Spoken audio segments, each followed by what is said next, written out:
നമസ്കാരം. ഈ നിയമസഭാ തെരഞ്ഞെടുപ്പ് ഒരു റിയാലിറ്റി ഷോ ആണോ? നമ്മൾ മൊത്തത്തിൽ സംഭവങ്ങൾ കാണുമ്പം ഇതൊരു റിയാലിറ്റി ഷോ പോലെ ആസ്വദിക്കാനുള്ള വകുപ്പുണ്ട്. ഇനി അതല്ല, റിയാലിറ്റി ഷോ മാത്രമേ കാണുള്ളൂ എന്ന് തീരുമാനിച്ചാൽ റിയാലിറ്റി ഷോ താരങ്ങൾ മാത്രമുള്ള സ്ഥാനാർത്ഥിത്വം അവർക്ക് മാത്രം നൽകുന്ന രാഷ്ട്രീയ പാർട്ടികളും ഈ നിയമസഭാ തെരഞ്ഞെടുപ്പിൽ അണിനിരക്കുന്നുണ്ട്. അമ്മാതിരി പരിപാടികളാണ് അത്. ചിലപ്പോൾ നിങ്ങൾക്ക് ഇത് ബിഗ് ബോസ് ആണോ എന്ന് തോന്നുന്ന രീതിയിലേക്ക് കാര്യങ്ങൾ എത്തിയിട്ടുണ്ട്.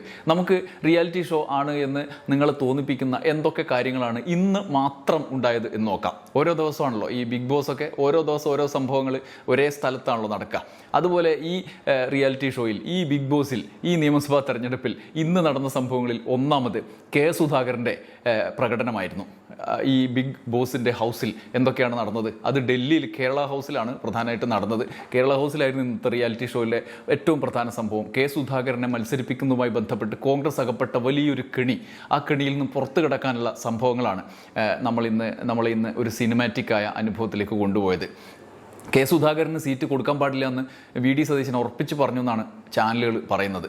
എന്താ കാരണം? കെ സുധാകരൻ മെമ്പർ ഓഫ് പാർലമെൻറ്റാണ്, MP ആണ്. സുധാകരൻ മത്സരിക്കുമ്പം ബാക്കി കോൺഗ്രസിൻ്റെ 19-ൽ 20-ൽ 18 MP ഈ 18 MP മത്സരിക്കാൻ വേണ്ടി തയ്യാറായിട്ട് നിൽക്കുന്ന വലിയൊരു വിഭാഗം അതിലുണ്ടത്രേ. അതിൽ സുധാകരൻ മുതൽ അടൂർ പ്രകാശ് വരെ പ്രധാനപ്പെട്ട ആളുകൾ, KC അടക്കമുള്ള ആളുകൾ മുന്നിൽ നിൽക്കുന്നുണ്ട്. ഒപ്പം അതുകൂടാതെ ഷാഫിയെ പോലുള്ള ആളുകൾ അവരുടേതായ വിഭാഗം, ഗ്രൂപ്പ് ഒക്കെ ഉണ്ടാക്കി പാർട്ടിയിൽ സജീവമാണ്. ഇവർക്കെല്ലാം ആഗ്രഹമുണ്ടെന്ന് പറയുന്നു. അതൊക്കെ വെട്ടി അവസാനം സുധാകരനും അടൂർ പ്രകാശും ഒരു തരത്തിലും പിൻവാങ്ങില്ല എന്നായി. ഒടുവിൽ അടൂർ പ്രകാശം പിൻവാങ്ങുന്ന അവസ്ഥയെത്തി. കെ സുധാകരൻ പിൻവാങ്ങാതെ നിൽക്കുന്ന സാഹചര്യം. ഇല്ലെങ്കിൽ ഞാൻ ഒറ്റയ്ക്ക് മത്സരിക്കുന്നൊക്കെ പറയുന്നു. മാത്രമല്ല, അവരുടെ സ്ഥാനാർത്ഥി പട്ടികയിൽ ഈഴവ പ്രാതിനിധ്യം ഒട്ടും ഇല്ല.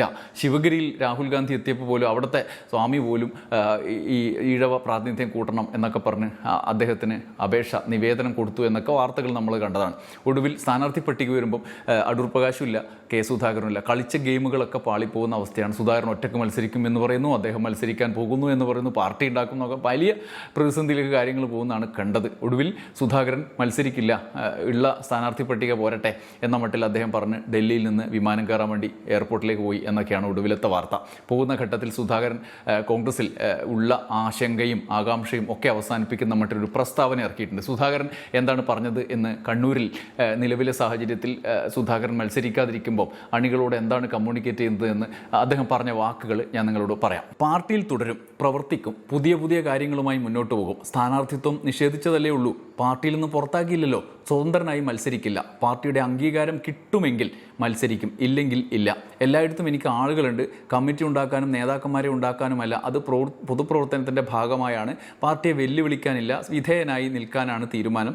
അതനുസരിച്ച് മുന്നോട്ട് പോകും എന്നാണ് സുധാകരൻ പറയുന്നത്. കെ സുധാകരന് സീറ്റ് ഇല്ലാതാവുമ്പോൾ, അങ്ങനെ ഒരു പട്ടിക വരുമ്പം സുധാകരന് അനുകൂലമായി കണ്ണൂരിലുണ്ടായ വലിയ ബഹളങ്ങൾ, ഒരാഴ്ച നീണ്ടുനിന്ന വലിയ തർക്കങ്ങൾ, അവകാശവാദങ്ങൾ, സുധാകരന് അനുകൂലമായ നിലപാട് പ്രഖ്യാപനങ്ങളൊക്കെ നമ്മുടെ ഓർമ്മയിലേക്ക് വരണം. ഒരുപക്ഷെ ഇന്ന് കോൺഗ്രസ് പാർട്ടിയിൽ കരുണാകരൻ്റെയും കെ ആൻ്റണിയുടെയും ഉമ്മൻചാണ്ടിയുടെയും ഒടുവിലത്തെയൊക്കെ ആ തലമുറയ്ക്കൊക്കെ ശേഷം ഇന്ന് സമകാലികമായി നിൽക്കുന്ന നേതാക്കളിൽ മാസായ ഒരു ലീഡർ, അല്ലെങ്കിൽ ഒറ്റയ്ക്ക് കുറച്ച് ആളെ 10 ആളെങ്കിലും കൂട്ടാൻ പറ്റുന്ന ഒരു ലീഡർ കെ സുധാകരനാണ്. അങ്ങനെ ഒരു നേതാവ് KPCയുടെ പ്രസിഡൻ്റൊക്കെ ആയിരുന്നു. പക്ഷേ ആ നിലയിലുള്ള സംഘടനാ പാഠമൊന്നും നമ്മളധികം കണ്ടില്ലെങ്കിൽ പോലും സെമി കേഡറായി പാർട്ടിയെ മാറ്റാൻ അദ്ദേഹം ശ്രമിച്ചിരുന്നത് നമ്മൾ കണ്ടതാണ്. അതുകൊണ്ട് അദ്ദേഹത്തിനെ വേദനിപ്പിച്ചുകൊണ്ടുള്ള ഈ മുന്നോട്ട് പോക്കിൽ കണ്ണൂരിലെ അദ്ദേഹത്തിൻ്റെ അനുയായികൾ, സിംഹം എന്നാണ് അദ്ദേഹത്തെ വിളിക്കുക, സിംഹത്തെ ഇങ്ങനെ അടക്കി നിർത്തി മുന്നോട്ട് കൊണ്ടുപോകുമ്പോൾ അനുയായികൾക്ക് എതിർപ്പുണ്ടാകും എന്നൊക്കെയുള്ള വിലയിരുത്തലുകളാണ് വരുന്നത്. 1000-ലധികം മാത്രം, 2000-ൽ താഴെ മാത്രം ഭൂരിപക്ഷത്തിൽ കഴിഞ്ഞ തവണയും വിജയിച്ച കടന്നപ്പള്ളി രാമേന്ദ്രൻ, കോൺഗ്രസിൻ്റെ കുത്തക സീറ്റായിരുന്നു. അപ്പോൾ കഴിഞ്ഞ തവണ അവിടെ നിന്ന് വിജയിച്ച് വന്ന, കണ്ണൂർ അസംബ്ലി സീറ്റിൽ നിന്ന് വിജയിച്ച് വന്ന കടന്നപ്പള്ളി രാമേന്ദ്രൻ തന്നെയാണ്. ജനകീയനായ ഒരാളാണ് അദ്ദേഹം.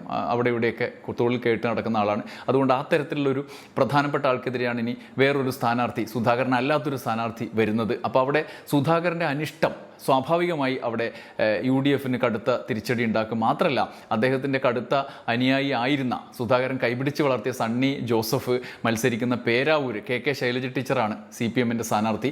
അവിടെയും വലിയ ഫൈറ്റ് വരുന്നുണ്ട്. ഈ ഹൈക്കമാൻഡിൻ്റെ ഒരൊറ്റ മീറ്റിങ്ങിലും സുധാകരന് വേണ്ടി ഒരക്ഷരം സംസാരിക്കാതെ സതീശൻ്റെ ഒപ്പം നിന്നു സണ്ണി ജോസഫ് എന്നാണ് അനുയായികൾ, സുധാകരൻ്റെ ആരാധകർ പറഞ്ഞു നടക്കുന്നത്. അതുകൊണ്ട് പേരാവൂരിലടക്കം പ്രത്യാഘാതം ഉണ്ടാക്കാം വിധത്തിലുള്ള ഒരു സീറ്റ് നിഷേധമായി ഇതിനെ വായിച്ചെടുക്കുന്നവരും ഉണ്ട്. അതുകൊണ്ട് സുധാകരൻ സുധാകരൻ തിരിച്ചു പോകുമ്പോൾ വളരെ പൂച്ചയെ പോലെ പതുങ്ങി പോകുന്നുണ്ടെങ്കിലും ഒരു അടിപ്പണിക്കുള്ള സാധ്യത കോൺഗ്രസിൽ പലരും വിലയിരുത്തുന്നുണ്ട്. അങ്ങനെ സുധാകരൻ്റെ റിയാലിറ്റി ഷോ ഈ ഘട്ടത്തിലാണ് ഇപ്പോൾ നിൽക്കുന്നത്. ഇനി വരാൻ പോകുന്നത് എന്തൊക്കെയാണ് നമുക്ക് കാത്തിരുന്ന് കാണാം. രണ്ടാമത്തേത് NDAയുമായി ബന്ധപ്പെട്ടാണ്. NDAയിൽ BJP ഏറ്റവും പ്രധാനപ്പെട്ട പാർട്ടി BJPയുടെ സ്ഥാനാർത്ഥിത്വം, ഒപ്പം 2020യുടെ സ്ഥാനാർത്ഥിത്വം വലിയൊരു വിഭാഗം സ്ഥാനാർത്ഥികൾ അവർ പ്രഖ്യാപിച്ചു. അതിൽ ഏറ്റവും വലിയ ശ്രദ്ധേയമായ കാര്യം റിയാലിറ്റി ഷോ താരങ്ങളുടെ അതിപ്രസരമാണ്. ഇതൊരു റിയാലിറ്റി ഷോയാണെന്ന് രാജീവ് ചന്ദ്രശേഖർ വിചാരിച്ചോ എന്ന് സംശയിക്കും വിധത്തിലാണ് 2020 കൊടുത്ത സീറ്റുകളിൽ മിക്കവാറും റിയാലിറ്റി ഷോ താരങ്ങളാണ്. അവർ റിയാലിറ്റി ഷോയിൽ മാത്രം ഇതാണ് ഈ പരിപാടി അവിടെ കാണിക്കുന്നതാണ് ഇവിടെ കാണിക്കേണ്ടതെന്ന് തെറ്റിദ്ധരിച്ചോ എന്നറിയില്ല. BJPയുടെ A ക്ലാസ് മണ്ഡലം എന്നൊക്കെ അവർ പറഞ്ഞെടുക്കുന്ന തൃപ്പൂണിത്തറയിൽ 2020 കൊടുത്താണ്. അവിടെ പോലും റിയാലിറ്റി ഷോ താരങ്ങളെയാണ് സ്ഥാനാർത്ഥിയാക്കിയത്.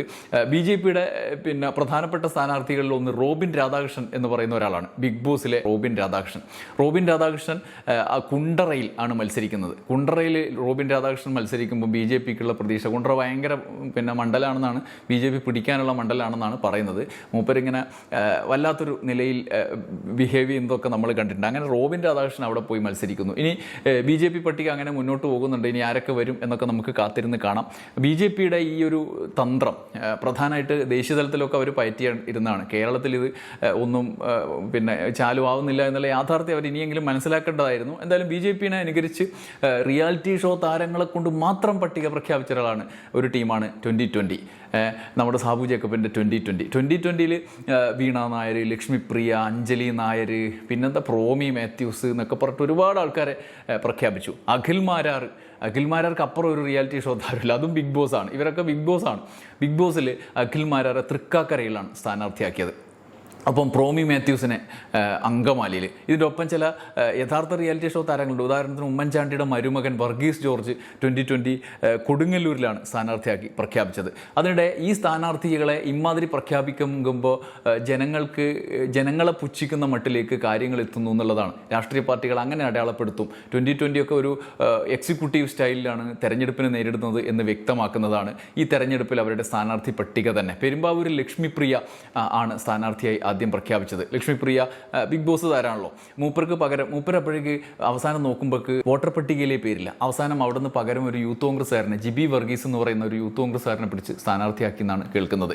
പെരുമ്പാവൂരെ സ്ഥാനാർത്ഥിയെ പ്രകടനത്തിനായി കൊണ്ടുപോയതാണ്. അവിടെ NDAയുടെ തെരഞ്ഞെടുപ്പ് കമ്മിറ്റി ഓഫീസ്, റോഡ് ഷോ ഒക്കെ ഉദ്ഘാടനം ചെയ്യാൻ വേണ്ടിയിട്ട് ഈ ലക്ഷ്മിപ്രിയനെ മുൻനിർത്തി കേന്ദ്ര ഹെവി ഇൻഡസ്ട്രീസ് സ്റ്റീൽ മന്ത്രി നമ്മുടെ ഭൂപതി രാജു ശ്രീനിവാസ വർമ്മനെയൊക്കെ കൊണ്ടുവന്നിട്ടുണ്ട്. എന്നിട്ട് മൂപ്പരെ ഇരുത്തി വേദിയിലിരുത്തിയിട്ട് ലക്ഷ്മിപ്രിയ ഭയങ്കര സ്റ്റാറാണ് എന്നൊക്കെ പറഞ്ഞിട്ട് പ്രഖ്യാപിച്ച് അവിടുന്ന് തെരഞ്ഞെടുപ്പ് ഈ റോഡ് ഷോയൊക്കെ തുടങ്ങി മുന്നോട്ട് കൊണ്ടുപോകാനുള്ള പരിപാടിയാണ് ഉണ്ടായിരുന്നത്. അവിടെയാണ് മനസ്സിലായത് സ്ഥാനാർത്ഥിയുടെ വോട്ടർ പട്ടികയിൽ സ്ഥാനാർത്ഥിയുടെ പേരില്ല എന്ന് സ്റ്റേജിൽ ഇരുന്നിട്ടാണ് അറിയുന്നത്. അപ്പം തന്നെ കേന്ദ്രമന്ത്രിയോട് കാര്യം പറഞ്ഞു, സംഗതി കുഴപ്പത്തിലായി, റോഡ് ഷോ റദ്ദാക്കി മുന്നോട്ട് പോയി. എന്താല്ലേ ഇനി ഏറ്റുമാനൂർ വീണ നായരാണ് സ്ഥാനാർത്ഥി ആക്കിയിരുന്നത്. വീണ നായരും ഇമാതിരി റിയാലിറ്റി ഷോയും സീരിയൽ സിനിമ നടിയൊക്കെയാണ്. ആ മേഖലയിൽ അവർ ഗംഭീര കക്ഷിയാണ്. പക്ഷേ രാഷ്ട്രീയത്തിൽ അവർ വോട്ടർ പട്ടികയിൽ പേരില്ല. പകരം അവിടെ ആരെയാക്കും ഇന്നാണ് ഒടുവിൽ മനസ്സിലായത്. അപ്പോഴാണ് പകരം ആരാണ്, വല്ല റീൽസിലോ ഒക്കെ ഉണ്ടോ, നമ്മളെ ആറാട്ടണ്ണനോ അലിൻ ജോസ് പെരേരയോ ഒക്കെ ആക്കാന്ന് പറഞ്ഞ് നോക്കുമ്പോൾ അവസാനം ആതിര ഡി നായർ എന്ന് പറയുന്നൊരു റീൽസ് താരത്തെ അവർക്ക് കിട്ടി. ഇപ്പം വീണ നായർക്ക് പകരം ആതിര ഡി നായരെയാണ് അവരവിടെ സ്ഥാനാർത്ഥിയാക്കുന്നത്. ഈ ഘട്ടത്തിൽ വീണ നായർ നിലപാട് വ്യക്തമാക്കി രംഗത്തെത്തിയിട്ടുണ്ട്. അവർ പറയുന്നത്, പ്രധാനപ്പെട്ട പോയിന്റ് അവർ പറയുന്നത് ഇതാണ്: വരുന്ന നിയമസഭാ തെരഞ്ഞെടുപ്പിൽ ഏറ്റുമാനൂർ മണ്ഡലത്തിൽ NDAയുടെ ഭാഗമായി മത്സരിക്കാൻ ഞാൻ തയ്യാറെടുത്തിരിക്കുകയായിരുന്നു. ഖേദത്തോടെ നിങ്ങളോട് അറിയിക്കുകയാണ്, അമ്പലത്തിൽ പോയി തൊഴുത് അധികം പ്രതീക്ഷയോടെ മണ്ഡലത്തിലെത്തിയതും 2020യുടെയും BJPയുടെയും ആൾക്കാരെ കാണുന്നതുമൊക്കെ പ്രധാനമായിരുന്നു. എന്നാൽ അപ്പോഴാണ് വോട്ടർ ലിസ്റ്റിൽ പേര് ചേർക്കാൻ കൊടുത്തത് അപ്രൂവൽ ആയിട്ടില്ല എന്ന കാര്യം അറിയുന്നത്. വളരെ വേദനിപ്പിക്കുന്ന കാര്യമാണ്. ഞാൻ സ്ഥാനാർത്ഥിയാകുമെന്ന് അറിഞ്ഞതിന് ശേഷം എല്ലാ കാര്യങ്ങളും ചെയ്തിരുന്നു.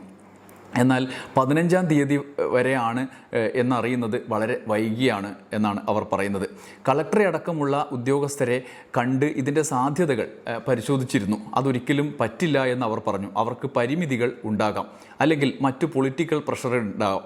ഈ സാഹചര്യത്തിൽ വോട്ടർ ലിസ്റ്റിൽ പേര് ഇല്ലാതെ ഇതിൻ്റെ നടപടികൾ പൂർത്തിയാകുന്നതും കാത്ത് നോമിനേഷൻ കൊടുത്താൽ അത് ചിലപ്പോൾ തള്ളിപ്പോകാനും സാധ്യത ഉണ്ട്. വേണമെങ്കിൽ ചിലപ്പോൾ ഒരുപക്ഷെ ചെയ്തു തരാൻ പറ്റുന്ന കാര്യമായിരിക്കും. പക്ഷേ അത് നടന്നില്ല. അതിൻ്റെ വിഷമവും സങ്കടവുമുണ്ട്. ഞാൻ അത്രയും ആത്മാർത്ഥമായിട്ട് ആഗ്രഹിച്ചു വന്നതാണ്. ഞാൻ തിരഞ്ഞെടുത്ത തീരുമാനമായിരുന്നു. പൊളിറ്റിക്കൽ പ്രഷറുകൾ ഉണ്ടാകാം എന്നതാണ് ഇതിലെ വീണ നായരുടെ വാക്കിൽ ഏറ്റവും പ്രധാനപ്പെട്ട കാര്യം. അതായത് ഈ തെരഞ്ഞെടുപ്പിൽ വോട്ടർ പട്ടിക തയ്യാറാക്കുന്നത് ഏത് സർക്കാരിൻ്റെ ഏത് ഭരണകൂടത്തിൻ്റെ കീഴിലാണ്, ആ കീഴിലുള്ള സംവിധാനമാണെന്ന് പോലും അവർക്കറിയില്ല. കേരളത്തിലെ സർക്കാരല്ല, കേന്ദ്ര സർക്കാരാണ്. കേന്ദ്ര സർക്കാരിൻ്റെ കീഴിലാണ് തെരഞ്ഞെടുപ്പ് കമ്മീഷൻ. കേന്ദ്ര തെരഞ്ഞെടുപ്പ് കമ്മീഷനാണ് ഈ തെരഞ്ഞെടുപ്പ് നടത്തുന്നത് എന്ന് പോലും അറിയാതെ ഈ സർക്കാർ ഇടപെട്ടിട്ട് ചിലപ്പോൾ അവർ എന്നെ ഇങ്ങനെ ആക്കിയതായിരിക്കാം. ഏത് BJP കേന്ദ്രം ഭരിക്കുന്ന BJPയുടെ മുന്നണിയുടെ പാർട്ടിയുടെ സ്ഥാനാർത്ഥിയാണ് പറയുന്നത് തന്നെ ഇങ്ങനെ ഇല്ലാതാക്കാൻ വേണ്ടി ശ്രമം നടത്തിയിരിക്കാം എന്ന്. ഇനി അവസാനമായി ഈ വീഡിയോയിൽ റിയാലിറ്റി ഷോ നടക്കുന്നത് പരസ്യമായിട്ടല്ല, അതിപ്പോൾ ഷൂട്ട് നടന്നുകൊണ്ടിരിക്കുകയാണ്. അത് LDFിലാണ്. LDFിൻ്റെ മുൻ മന്ത്രി കൂടിയായ LDFിലെ RJDയുടെ സുരേന്ദ്രൻ പിള്ള സ്ഥാനാർത്ഥിത്വം ലഭിക്കാത്തത് കൊണ്ട് മൂപ്പർ അവിടെ നിന്ന് ഇറങ്ങി എന്നാണ് പറയുന്നത്, രാജിവെച്ചു. ഇനിയിപ്പോൾ BJPയിലാണോ UDFിലാണോ എന്നുള്ള ചോദ്യമാണ് ഉയരുന്നത്. രണ്ട് തരത്തിലാണ് വാർത്ത വരുന്നത്. ഒന്ന്, മാധ്യമങ്ങളിൽ തിരുവനന്തപുരം മണ്ഡലം LDF CPM സ്ഥാനാർത്ഥിനെ പ്രഖ്യാപിച്ചിട്ടില്ല, ആന്റണി രാജുവിൻ്റെ മണ്ഡലമാണ്, മൂപ്പർക്ക് കേസ് മുക്തമായി തിരിച്ചു വരാം എന്നൊക്കെ ഉള്ള പ്രതീക്ഷയിലാണ് മുന്നോട്ട് പോയത്. പക്ഷേ കേസ് കോടതി അടിയന്തരമായി പരിഗണിക്കുന്നില്ല, അതുകൊണ്ട് മത്സരിക്കാൻ പറ്റില്ല. അപ്പോൾ പകരം ആരെ തേടും? അങ്ങനെ BJP സർപ്രൈസ് സ്ഥാനാർത്ഥിയുമായി വരുന്നു. LDFിൽ നിന്നുള്ള ഒരു പ്രധാനപ്പെട്ട മുൻ മന്ത്രി വരികയാണ് എന്നുള്ളതാണ് ഒരു വാർത്ത. അത് സുരേന്ദ്രൻ പിള്ളയാണെന്ന് വ്യക്തമാണ്.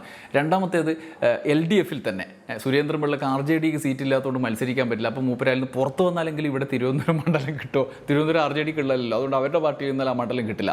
അപ്പോൾ അങ്ങനെ പുറത്തു വന്നാൽ ചിലപ്പോൾ ഇവിടെ നിന്ന് CPM വല്ല സ്വതന്ത്രനായിട്ടോ ഇനി അതുമല്ലെങ്കിൽ ജനാധിപത്യ കേരള കോൺഗ്രസിൻ്റെ ആന്റണി രാജുവിൻ്റെ പാർട്ടിയെ സ്ഥാനാർത്ഥിയാക്കി വല്ല സാധ്യതയുമുണ്ടോ എന്നൊക്കെ നോക്കുകയാണ്. അങ്ങനെ ഒരു സർപ്രൈസ് എലമെൻറ്റ് അതിനകത്ത് കിടക്കുകയാണ്.